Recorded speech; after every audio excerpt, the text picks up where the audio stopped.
Assalamualaikum warahmatullahi wabarakatuh. Apa kabar teman-teman penikmat cerita horor dimanapun berada? Semoga kita semua diberikan sehat, nikmat, walafiat, dimudahkan segala urusannya. Amin ya robbal alamin. Kesempatan kali ini saya akan membagikan satu cerita tentang sebuah peristiwa horor. Seperti apa ceritanya? Mari kita mulai. Kisah nyata kali ini bercerita tentang beberapa orang yang hobinya ngomongin orang. Mereka dibunuh di malam yang sama secara bergantian, hingga akhirnya mereka bangkit kembali. Katanya anak si Anur hamil di luar nikah ya? Ujar Bawi halus. Iya, kasihan ya. Padahal bapaknya guru ngaji, tapi kelakuan anaknya kayak begitu. Saud yang lainnya. Sudah, ucu-ucu, jangan ngomongin orang. Ingat karmanya. Kalian kan punya anak perempuan dan laki-laki. Kali aja nanti karmanya anak perempuan kalian pada hamil di luar nikah semua. Dan anak laki-lakinya hamilin anak orang. Ujar cuk dia, wanita berumur 45 tahun yang tidak suka mendengar gosip-gosip dari ibu-ibu di sekitarnya. Karena dia juga pernah digosipkan mengambil suami orang dulu. Halah, bilang aja kalau kamu itu nggak terima teman dekatmu, si Anur, itu dibicarakan kan? Padahal ini kenyataannya cuk dia, jawab Bawi halus. Terserah kalian saja, yang pasti aku tidak ikut-ikutan. Ujar cuk dia, seraya pergi meninggalkan serambi rumah Bawi halus yang memang berjualan ikan dan sayur. Dikasih tahu malah nuduh macam-macam. Cuk dia membatin. Di tengah jalan dia bertemu dengan Anur, teman akrabnya. Anur terlihat sangat sedih. Woi Nur, sapa cuk dia? Cuk Anur tersenyum, membalas sapaan cuk dia. Mau kemana Nur? Tanya cuk dia seraya menggendeng tangan cuk Anur. Mau ke tempat Bawi halus, beli ikan dan sayur. Sebaiknya jangan ke sana Nur. Ke warungnya Cuk Nenet aja. Di tempat Bawi halus, sayur dan ikannya tidak ada yang segar. Ucap Cuk dia. Mencegah Cuk Anur sahabatnya itu untuk berbelanja di tempat Bawi halus. 1 minggu berlalu, ibu-ibu di warung Bawi halus kembali menggosipkan tentang anak Cuk Anur yang akan menikah dengan anak juragan karet kampung sebelah. Dan setelah pernikahan, anaknya Cuk Anur, keluarga itu tak pernah lagi digosipkan. Hingga suatu hari, ada seseorang laki-laki bernama Amang Sapra yang baru saja bebas dari penjara karena kasus pembunuhan pada gandak istrinya yang kedapatan sedang melakukan perselingkuhan di rumahnya saat Mang Sapta sedang kerja. Kembalinya Mang Sapta di kampung itu pun membuat para ibu-ibu tukang gosip menemukan bahan gosipan yang hangat. Desas-desus miring pada kedatangan Mang Sapta pun terus terdengar dari mulut ke mulut. Hari itu ada perkumpulan di masjid dan diakhiri dengan ceramah-ceramah dari ustadz yang diundang ke desa tersebut. Kebetulan juga di sana ada Mang Sapta yang duduk paling sudut sambil mendengarkan isi ceramah yang disampaikan oleh Pak Ustadz. Tiba-tiba di tengah-tengah ceramah, Bawi halus bertanya, Pak Ustadz, bagaimana kalau ada orang yang langsung membunuh orang lain hanya karena cemburu? Tanya Bawi halus dengan nada sinis. Sontak saja semua mata tertuju pada Mang Sapta yang duduk di sudut ruangan itu. Diperhatikan sedemikian rupa oleh orang-orang satu masjid membuat Mang Sapta jadi malu dan langsung pergi keluar meninggalkan masjid. Suami Cuk Anur yang melihat Mang Sapta keluar pun langsung mengejarnya. Sementara Cuk Anur dan Cuk dia menegur Bawi halus karena mulutnya yang mempertanyakan hal-hal seperti itu. Ini kan kenyataan, lagi pula aku tidak bilang siapa orangnya kan? Dianya saja yang tersinggung, jawab Bawi halus dengan nada ketus. Hampir saja Cuk dia terbawa emosi dan hendak berkelahi. Saat mendengar jawaban Bawi halus yang bukannya meminta maaf, malah seperti menyalahkan Mang Sapta yang tersinggung dengan pertanyaannya. Untungnya saat itu Cuk Anur segera menangkap tangan Cuk dia yang hendak menjambak kerudung milik Bawi halus. Orang-orang di dalam masjid itu berbisik-bisik melihat kejadian tersebut. Pak Ustadznya pun tak mampu berkata apa-apa karena riuhnya keadaan di dalam masjid. Cuk Anur menarik tangan Cuk Dia untuk keluar masjid. Sudah dia, jangan terpancing dengan perkataan si bawi halus, ujar Cuk Anur. Tapi mulutnya itu bikin kesel saja. Ingin rasanya ku sobek-sobek itu mulut setannya, umpah Cuk Dia seraya melepaskan kerudungnya. Ia sudah sangat emosi. Aku tidak habis pikir, kenapa ngomongin aib orang bisa jadi hobi mereka-mereka, ujar Cuk Dia. Kasihan Pak Sapta, padahal andai aku yang berada di posisinya pun, aku akan melakukan hal yang sama, seperti apa yang dia lakukan dulu. Coba kau pikir, salah siapa? Suami kerja, pergi pagi, pulang pagi, dan istrinya malah berselingkuh dengan laki-laki lain, berhubungan di rumah pula. Wajar saja kalau Pak Sapta langsung membunuh laki-lakinya, ujar Cuk Dia. Sudah, jangan diungkit lagi masalah itu, kata Cuk Anur seraya mengusap-usap punggung Cuk Dia. Sementara itu suami Cuk Anur sudah berhasil menemukan Mang Sapta yang sedang duduk di tepi sungai. Mang Sapta menangis. Mau apa kemari? Tanya Mang Sapta pada suami Cuk Anur. Suaminya Cuk Anur menghela nafas panjang. Keluarga saya juga pernah digosipkan, Pak. Sebab itu pula lah saya berhenti mengajar anak-anak mengaji, ujar suaminya Cuk Anur. Aku tahu aku bersalah. Bahkan setelah semuanya terjadi, aku sangat menyesal dengan apa yang sudah aku lakukan, kata Mang Sapta dengan nada suara yang sangat sedih. Semuanya sudah terjadi. Menyesal itu hal yang wajar, tapi jangan berlarut-larut dalam kesedihan, kata suaminya Cuk Anur. Mang Sapta mengusap air matanya lalu mengangguk. Baik Pak, terima kasih sudah mengingatkan, ucap Mang Sapta pada suaminya Cuk Anur.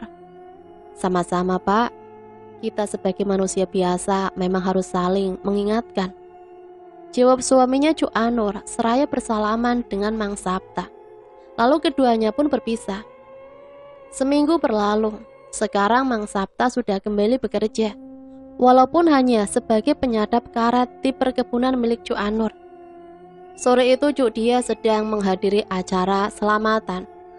Tapi Cuk Dia cuma membantu-bantu di bagian dapur. Dan kebetulan di sana juga ada bawi halus dan gengnya. Ucu-ucu, tahu tidak? Saya pernah lihat sewaktu saya lewat di belakang rumah si Sapta. Dia sedang membelah kayu. Waktu itu kan dia tidak pakai baju. Nah di punggungnya banyak sekali terdapat luka seperti bekas rokok, ujar bawi halus. Ih, jangan-jangan itu bekas siksaan yang dilakukan oleh tahanan penjara, saut yang lainnya. Iya ya, syukurlah pembunuh seperti itu memang harusnya dihukum mati saja, ujar bawi halus memanas-manasi. Plak, ini mulut lantih bener. Nih rasain, gimana rasanya? Enak? Panas kan? Ujar Cuk Dia sambil mengoleskan cabai yang sudah diulek ke mulut bawi halus dengan kasar. Apa? Mau seperti ini juga? Ujar Cuk Dia seraya melemparkan cabai-cabai itu ke arah teman-temannya bawi halus. Dan dalam waktu beberapa saat saja, dapur tempat mereka menyiapkan makanan untuk para tamu langsung berantakan. Tak karuan, karena perkelahian Cuk Dia dan bawi halus.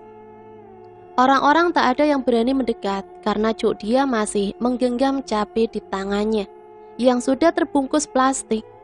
Acara yang akan digelar sehabis Isya itu pun berantakan.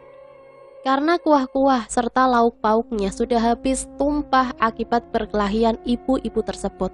Hingga kepala desa datang dan perkelahian itu akhirnya bisa dihentikan. Cuk Dia duduk sambil mengikat rambutnya dengan karet gelang, sementara bawi halus menunduk karena sedang diceramai oleh kepala desa.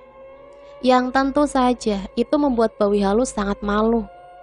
Sekarang Bu Dia silakan pulang, ujar Pak Kades. Cuk Dia mengangguk dan langsung pamit pulang. Saya pulang dulu Pak, maaf atas keributan ini. Pak Kades mengangguk. Di tengah perjalanan Cuk Dia melepaskan plastik di tangannya yang digunakan untuk sarung tangan tadi, saat mengambil cabai, lalu mengoleskan atau memasukkan paksa cabai ke dalam mulut Bawi Halus. Aduh, wajah sama tanganku juga ikut panas. Gumam Cuk Dia. Sedang apa, Bu? Tanya seseorang yang ternyata itu adalah Mang Sapta yang tengah mencari pucuk lambiding untuk sayur. Ini Pak, ulah si Bawi Halus, kesal saya. Jawab Cuk Dia. Memangnya ada apa, Bu? Cuk Dia terdiam sejenak. Ia enggan untuk mengatakan apa yang telah digosipkan Bawi Halus dan gengnya tadi.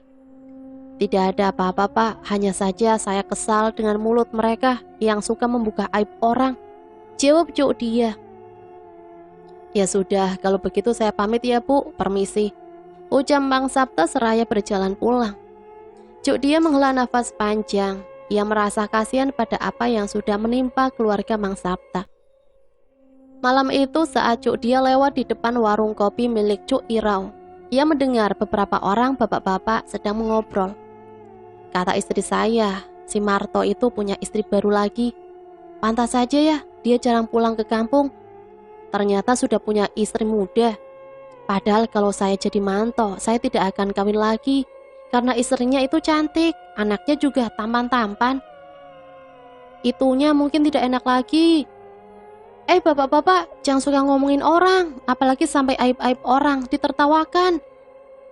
Ingat umur Pak, ingat juga itu jenis kelamin kalian. Laki-laki kok sukanya ngegosip. Tegur Cuk Dia. Serentak tawa mereka terhenti. Setelah itu ada yang langsung pulang karena malu, ada juga yang seolah cuek saja. Cuk Dia lalu melanjutkan perjalanannya yang ingin ke rumah Mang Sapta mengantar dodol durian dan juga ikan kering, oleh-oleh dari suaminya Cuk Dia yang baru pulang dari suatu daerah. Mau kemana dia? Tanya Cuk Anur yang berpapasan dengan Cuk Dia. Mau mengantar ini ke rumah Pak Sapta Nur, jawab Cuk Dia. Oh iya, ini aku juga baru dari rumahnya mengantar iwak salap. Oh, kalau aku cuma lampuk dan ikan asin, ujar Cuk Dia. Wah, enak itu. Ya sudah, aku duluan ya Dia. Pamit Cuk Anur mengakhiri pembicaraannya dengan Cuk Dia. Cuk Dia mengangguk dan tersenyum. Kemudian ia berjalan ke arah rumah Mang Sapta. Di luar rumah itu terlihat lumayan terang karena ada obor di kedua sisi jalan masuk rumah itu. Saat sudah menaiki serambi rumah Mang Sapta, Cuk Dia mendengar suara seseorang sedang mengaji. Karena tidak ingin mengganggu, Cuk Dia pun memutuskan untuk duduk menunggu di serambi rumah sampai Mang Sapta selesai. Namun siapa sangka ada yang melihat Cuk Dia saat sedang menunggu Mang Sapta itu. Dan kebetulannya itu adalah suami dari Bawi Halus. Namun sialnya, keberadaan suaminya Bawi Halus itu sama sekali tidak disadari oleh Cuk Dia. Lalu perlahan-lahan orang itu pergi dari tempat persembunyiannya dan berlari pulang. Singkatnya setelah lumayan lama menunggu, akhirnya pintu rumah Mang Sapta pun terbuka. Cuk Dia bergegas berdiri dan menyerahkan bungkusan yang akan dia berikan pada Mang Sapta tersebut. Namun tiba-tiba entah dari mana datangnya banyak sekali orang-orang yang berlarian ke arah mereka. Cuk Dia mengerutkan keningnya, tak tahu apa yang tengah terjadi. Ada apa ya Pak? Tanya Cuk Dia. Tidak tahu, jawab Mang Sapta masih menenteng pemberian dari Cuk Dia. Dasar pezinah. Rupanya begini kelakuanmu setelah bebas dari penjara Sapta, bentak salah seorang bapak-bapak. Wanita tidak tahu malu. Suami baru pulang kerja malah enak-enakan selingkuh di sini. Cuy, lanjut yang lainnya. Membunuh orang karena berselingkuh, tapi nyatanya apa? Kau sendiri pun berselingkuh. Hei, kalian orang-orang gila, itu bicara apa sih? Tidak jelas dan tidak nyambung sekali, bentak Cuk Dia. Maaf bapak-bapak, biar saya jelaskan dulu, ucap Mang Sapta. Tidak usah dijelas-jelaskan lagi. Semua orang juga tahu kalau laki-laki dan perempuan sedang berduaan malam-malam. Itu hanya ada dua alasan saja, antara mau melakukan pezinahan atau habis melakukan pezinahan. Potong suami Bawi Halus cepat. Kami tidak melakukan apa-apa. Cuk dia ini kemari mengantar oleh-oleh lampuk dan ikan asin dari suaminya yang baru pulang dari luar daerah. Hanya itu saja. Dan sebelum Cuk dia kemari, Cuk Anur juga sudah lebih dulu ke sini mengantarkan ikan salap. Nah ini bungkusannya, bukti kalau memang kami tidak berbohong, ujar Mang Sapta.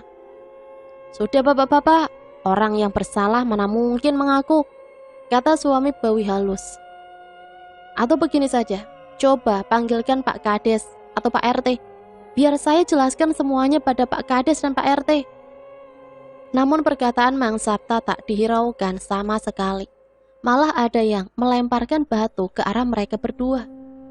Dia mencoba menghindar dari batu-batu yang dilempar oleh orang-orang tersebut. Jangan dilempari batu bapak-bapak, lebih baik langsung aja kita hajar, ujar suaminya Bawi halus, menambah panas keadaan. Dan setelah mendengar itu orang-orang pun mulai menarik Mang Sapta dan Cuk dia. Mereka berniat memukulnya. Hei, hentikan! Teriak seseorang dari kejauhan, dan ternyata itu adalah Pak RT bersama beberapa orang warga lainnya. Ada apa ini, hah? Tanya Pak RT setelah dekat. Mereka berzina, Pak, jawab orang-orang tadi serempak. Pak RT mengerutkan keningnya. Siapa yang melihat mereka berzina? Apa kalian semua melihat langsung dengan mata kepala kalian, hah? Kalau hanya tuduh-menuduh tanpa adanya bukti, itu sama saja dengan fitnah, bentak Pak RT seraya membantu Mang Sapta dan Cuk dia untuk berdiri. Orang-orang di sana menunduk. Jawab pertanyaan saya tadi. Apakah kalian melihat Pak Sapta dan Budia berbuat seperti yang kalian tuduhkan langsung? Satu persatu orang-orang itu menggeleng. Lalu siapa yang menyebarkan fitnah ini? Hah? Tanya Pak RT lagi. Orang-orang serentak menoleh ke arah suaminya Bawi halus yang saat itu sedang menunduk. Apa kalian tidak malu dengan umur, hah? Kelakuan masih seperti anak TK, bentak Pak RT. Seharusnya sebelum bertindak pikirkan dulu, atau kalau perlu selidiki langsung. Berita ini benar atau tidak, jangan langsung main hajar begini. Dari raut wajahnya Pak RT terlihat sangat marah. Keringat pun sudah membasahi wajah dan bajunya. Saya tidak habis pikir kalian menghakimi Pak Sapta dan Budia tanpa sepengetahuan saya yang selaku ketua RT di sini, ujar Pak RT seraya mengelap keringatnya. Tadi sudah saya katakan Pak, kalau kami tidak melakukan apa-apa, apalagi seperti yang bapak-bapak ini tuduhkan. Dia kemarin mengantarkan ikan asin dan lampuk untuk saya sebagai oleh-oleh dari suaminya yang baru pulang dari luar daerah.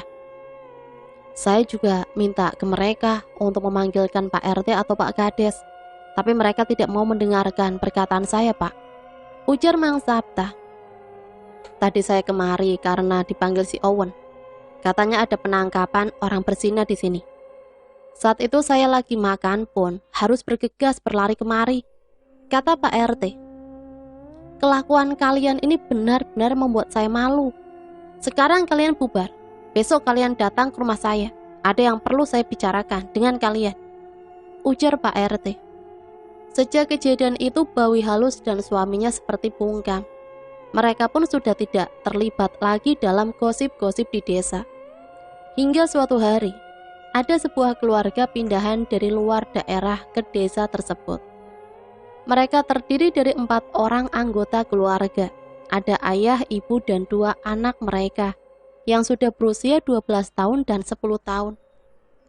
Keluarga itu terkenal tidak terlalu suka berbaur dengan lingkungan sekitar, apalagi ikut ngumpul-ngumpul dengan ibu-ibu yang sering mengadakan kumpul-kumpul dadakan. Si ibu itu hanya keluar rumah jika ada perlu, seperti membeli ikan, sayur, dan keperluan rumah tangga lainnya. Sementara si ayah biasanya terlihat berangkat malam hari sehabis Isya dan pulang subuh-subuh. Entah apa pekerjaan si ayah. Warga tidak ada yang tahu, dan anak-anak mereka tidak pernah dibiarkan keluar rumah. Seperti ada sesuatu yang ditutup-tutupi keluarga itu dari warga setempat. Dan kecurigaan pun semakin bertambah saat Bawi halus mengaku pernah melihat si ibu yang diikat dan dipasung di sebuah kursi. Berita itu pun sangat cepat menyebar hingga ke telinga Pak Kades. Paling juga itu karangannya si Bawi, lagian kita semua kan tahu siapa itu Bawi halus, ujar Cudia. Sudahlah Cu, jangan terlalu ikut campur urusan orang, urusin aja kehidupan kita masing-masing. Sudah benar apa belum? Lanjut Cudia seraya membayar belanjaannya. Si dia ini sok suci, kurang pergaulan, fisik temannya Bawi halus. Cudia hanya menghela nafas panjang, lalu ia berjalan pulang. Di suatu malam beberapa orang bapak-bapak sedang pulang memancing malam. Mereka mendengar suara teriakan-teriakan saat melewati rumah keluarga yang baru pindahan tersebut. Dan sejak malam itu, gosip-gosip yang tidak baik pun mulai menyebar. Ada yang bilang kalau si suami itu suka menyiksa istri. KDRT lah istilahnya. Dan ada juga yang bilang kalau keluarga itu penyembah setan, dan masih banyak lagi. Maklum, mulut orang-orang kalau sudah bergosip macam-macam aja. Hingga suatu malam, orang-orang ramai berkumpul di warungnya Bawi halus. Mereka asik membicarakan, menggosipkan keluarga pindahan itu, dan tanpa mereka sadari, si ayah atau kepala keluarga pendatang baru itu lewat tepat di depan warung, dan kemungkinan si ayah mendengar semua apa yang orang-orang itu bicarakan. Ia menatap lekat ke arah orang-orang tersebut, seakan-akan ingin mengingat setiap wajah orang-orang yang berada di warung tersebut. "Permisi, lewat Pak, Bu," ucapnya kemudian, dan itu adalah kali pertama si ayah bertegur sapa dengan para warga. Orang-orang di warung itu pun mengangguk. Dan belum jauh si ayah berjalan melewati warung tersebut, tiba-tiba Bawi halus berkata, "Ternyata dia tidak mengerti dengan apa yang kita bicarakan. Pantas saja dia terlihat ramah sekali, tidak tahu kalau kita sedang membicarakan dia. Tapi kan ya, yang kita bicarakan itu memang kenyataannya," ujar si Bawi halus. Terdengar desahan nafas si ayah yang nampak sangat geram dengan apa yang dibicarakan oleh orang-orang itu tentang dirinya yang sama sekali tidak benar. 2 minggu berlalu, malam itu hujan deras yang diiringi suara petir. Langit yang gelap dihiasi oleh pancaran-pancaran cahaya kilat. Semua orang enggan untuk keluar rumah. Mereka lebih memilih untuk tiduran atau meminum segelas kopi dan sepotong lemper singkong yang masih hangat. Tanpa mereka sadari, ada seseorang yang berjalan dengan sebilah pisau di tengah kegelapan malam dan hujan. Orang itu memakai sebuah topeng wajah. "Malam ini dinginnya tidak seperti dingin-dingin biasanya ya Bu," ujar salah seorang yang berada di dalam sebuah rumah. "Iya, jangan-jangan ada yang akan meninggal ya," saut istrinya. "Hus, jangan ngomong begitu, tidak baik," tegur suaminya, yang ternyata adalah keluarga Cuk Anur. Ternyata orang bertopeng yang tadi mengintip rumah Cuk Anur tidak jadi masuk. Lalu dia pun melanjutkan jalannya ke arah sebuah rumah yang lain. Ia berdiri sejenak di depan rumah tersebut, lalu perlahan-lahan mulai mencari jalan untuk masuk. Dan sepertinya dia tidak begitu sulit untuk mencari jalan masuk ke rumah tersebut. Sesaat setelah orang bertopeng tersebut masuk, terdengar teriakan dari dalam rumah. Teriakan itu beradu dengan suara hujan deras dan juga sesekali suara petir, sehingga tak ada yang bisa mendengar suara teriakan tersebut. Si bapak kepala keluarga yang tempo hari juga ikut bergosip dan kumpul-kumpul di warung itu pun akhirnya tewas dengan luka di bagian mulut dan leher. Bahkan tidak ragu-ragu, orang bertopeng itu juga menghabisi anak yang berada di dalam ayunan. Setelah itu dengan langkah santai, ia kembali keluar dari rumah. Dan beberapa saat kemudian, ia masuk lagi ke sebuah rumah dan kembali melakukan hal yang sama kepada setiap penghuninya. Satu persatu, orang-orang yang berada di warung pada malam saat bergosip tentang keluarga baru pindahan itu dibantai dengan sadis. Dan tibalah giliran sebuah rumah yang akan menjadi target selanjutnya, yaitu Bawi halus. Orang bertopeng tersebut mencari jalan masuk, namun jalan yang sudah diperkirakan jauh-jauh hari ternyata sudah ditutup dengan rapat. Dan tanpa kehabisan akal, orang itu mencoba cara lain yang bisa membuatnya masuk ke dalam rumah. Dan setelah beberapa saat, akhirnya dia bisa masuk. Di dalam rumah ternyata Bawi Halus dan suaminya sedang tidur. Tanpa berlama-lama lagi, orang bertopeng tersebut langsung menikamkan pisau ke arah suaminya Bawi Halus. Namun ternyata pisau itu hanya mengenai bagian lengannya.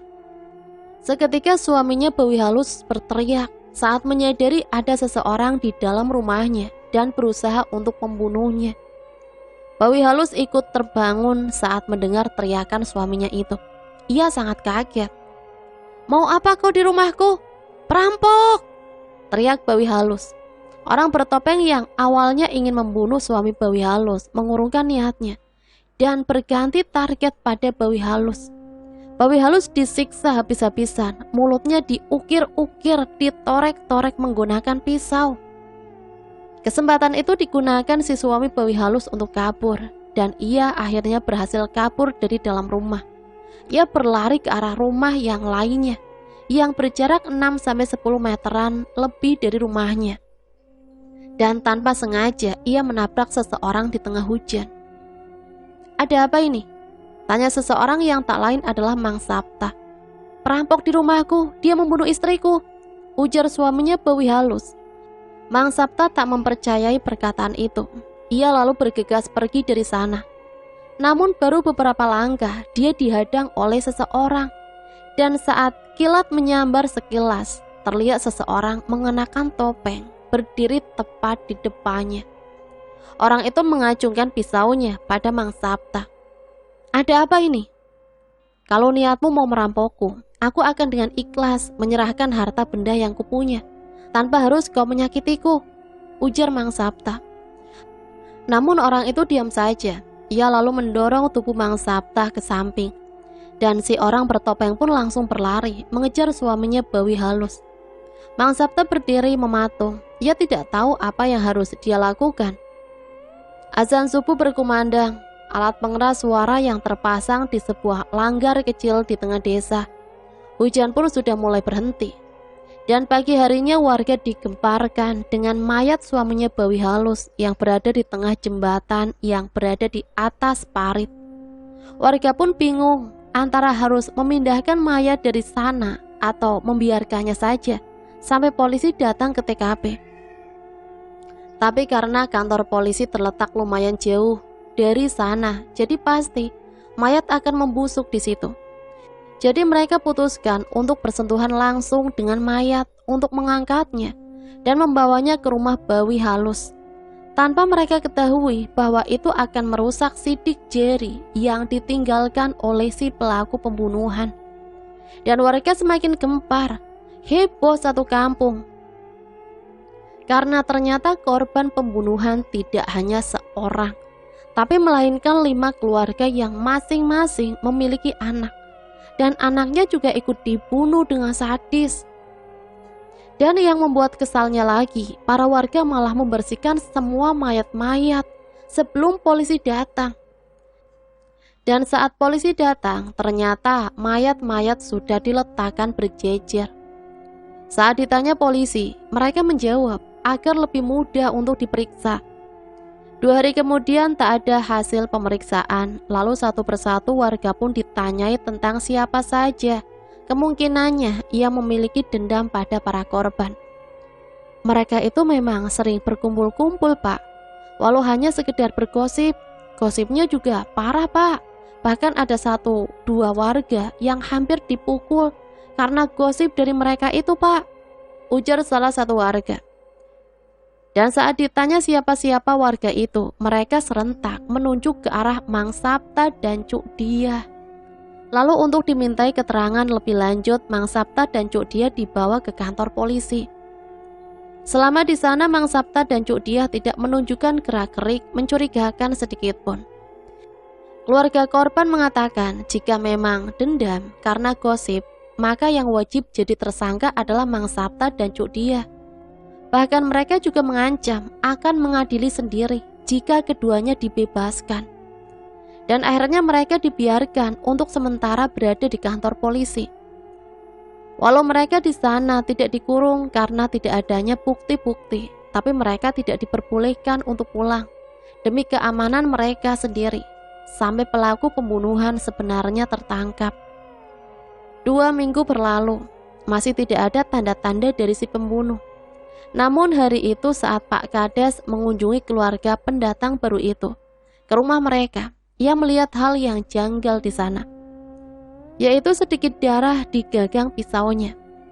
Pak Kades secara sembunyi-sembunyi mengambil pisau tersebut dengan menggunakan plastik yang selalu dibawa kemanapun saat ia keluar dari rumah.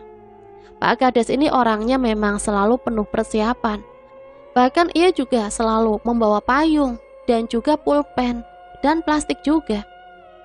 Karena dulu sebelum itu dia pernah ditawari ikan jaluk oleh salah satu warganya.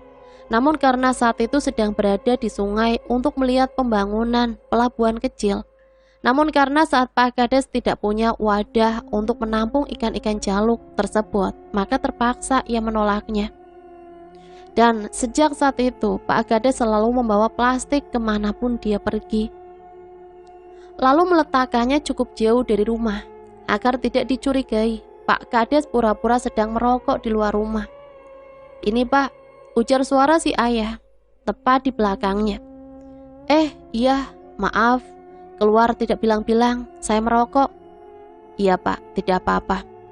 "Ya sudah, kalau begitu saya pamit pulang dulu ya," ujar Pak Kades.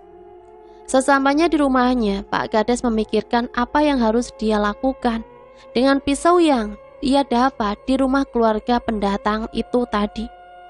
Ia juga enggan menceritakan pada istrinya, takut kalau-kalau itu nanti akan menimbulkan fitnah. Karena seperti yang Pak Kades ketahui bahwa keluarga pendatang baru itu tidak pernah terlibat masalah dengan warga. Ia memikirkan hal itu hingga malam harinya, dan paginya ia masih tetap memikirkan hal yang sama. Lalu kemudian Pak Kades memutuskan untuk menyerahkan pisau itu kepada polisi. Biar semuanya jelas, begitu batin Pak Kades. Saat tiba di kantor polisi, Pak Kades menyerahkan pisau itu pada polisi. Namun pisau itu masih belum bisa jadi bukti kuat. Jadi mereka mulai menyusun rencana untuk menyelidiki keluarga pendatang baru itu lebih lanjut tanpa membuat kecurigaan. Dan penyelidikan pun akhirnya dilakukan secara sembunyi-sembunyi. Dan di malam ketiga mereka melihat si ayah pergi dengan membawa tas kecil dan satu yang di punggungnya memiliki ukuran lumayan besar. 2 orang yang bertugas untuk mengikuti si ayah pun dibuat bingung saat melihat si ayah melempar tas yang lumayan besar itu ke air. Namun anehnya tas itu langsung tenggelam ke dasar sungai. Saat si ayah sudah pergi, kedua orang itu pun langsung membuat tanda di sekitar tempat tersebut, yang hanya mereka yang bisa mengenalinya. Keesokan harinya mereka pun menyelam ke dasar sungai untuk memastikan isi dari tas tersebut. Dan sungguh kebetulan sekali, tas itu ternyata tersangkut di dahan pohon yang tumbang yang sudah lama berada di dalam sungai tersebut, hingga tidak benar-benar tenggelam ke dasar sungai. Dan mereka semakin curiga saat tahu tas itu diberi pemberat supaya bisa tenggelam ke dasar sungai. Setelah sampai di tepi sungai, mereka langsung membuka isinya, yang ternyata berisi baju dan celana yang kemungkinan pakaian itu dipakai saat si ayah melancarkan aksinya. Singkat cerita, si ayah pun ditangkap dan diinterogasi. Tanpa ragu si ayah menceritakan setiap detail kejadian di malam kejadian. "Sebenarnya saya sakit hati dengan tuduhan mereka yang menyebut saya telah melakukan kekerasan dalam rumah tangga. Padahal kenyataannya tidak seperti itu, Pak. Istri saya itu memiliki penyakit gila keturunan. Gilanya hanya datang kadang-kadang saja. Jika dia mendengar omongan orang yang tidak baik atau terlalu banyak pikiran, pasti dia kumat, Pak. Ngamuknya itu bisa sampai melempar kami, saya dan anak-anak, dengan benda tajam. Makanya kalau tanda-tandanya sudah ada, saya langsung mengikat dia, Pak. Dan maka dari itu saya tidak ingin anak-anak saya keluar rumah. Takut kalau mereka menanyakan keadaan istri saya pada anak-anak nantinya. Dan kalau sampai orang-orang pada tahu tentang istri saya takut kalau nantinya kami akan diusir lagi dari kampung ini, Pak. Karena sudah kesekian kalinya saya pindah rumah dari daerah. Tapi mereka, orang-orang yang saya bunuh, itu malah mengatakan saya yang tidak-tidak. Cerita si ayah dengan mata yang berair. Karena pelaku sebenarnya sudah ditemukan dan ditangkap, Mang Sapta dan Cuk Dia pun akhirnya bisa pulang ke rumah masing-masing. Malam itu Cuk Dia dan Cuk Anur sedang berjalan pulang dan melewati rumah Bawi Halus yang sekarang sudah tidak berpenghuni lagi. Tapi di depan rumah itu, Cuk Dia dan Cuk Anur mendengar suara-suara isak tangis. Tiba-tiba bulu kuduk mereka merinding. Cuk Dia melirik Cuk Anur, lalu tanpa berkata apa-apa, mereka segera berlari, menjauhi rumah Bawi Halus. Di jembatan tempat si suaminya Bawi Halus, kalau malam sering ada sosok laki-laki yang berdiri di sana. Pas kami dekati, sosoknya hilang, ujar salah satu warga. Iya, di rumahnya si Anu juga ada suara teriakan-teriakan saat kami lewat di belakang rumah itu. Begitulah kabar yang beredar di desa tersebut. Di rumah-rumah bekas kejadian itu selalu ada saja sosok-sosok yang sangat mirip dengan si korban berseliweran di sekitarannya. Tapi sosok-sosok itu hanya sekedar menampakkan diri, tidak pernah mengganggu warga. Dan dengan seiring berjalannya waktu, warga sekitar pun sudah terbiasa dengan penampakan-penampakan sosok-sosok tersebut. Di desa itu pun sudah sangat jarang bergosip. Bila ada yang bergosip, pasti akan diingatkan dengan kejadian Bawi Halus dan kawan-kawan yang mati akibat mulut mereka sendiri. Jadi buat teman-teman jangan ditiru ya cerita ini. Ini sungguh perbuatan yang tidak baik. Selain merugikan dan mempermalukan orang lain, bisa juga jadi senjata yang bisa membuat kita dalam bahaya. Itulah satu cerita yang bisa saya bagikan. Ambil hikmah dari cerita ini untuk kehidupan kita ke depannya. Semoga cerita ini bisa menghibur teman-teman semua. Sampai di sini saya pamit undur diri, mohon maaf apabila banyak salah kata. Sampai berjumpa di cerita-cerita selanjutnya. Matur suwun, wassalamualaikum warahmatullahi wabarakatuh.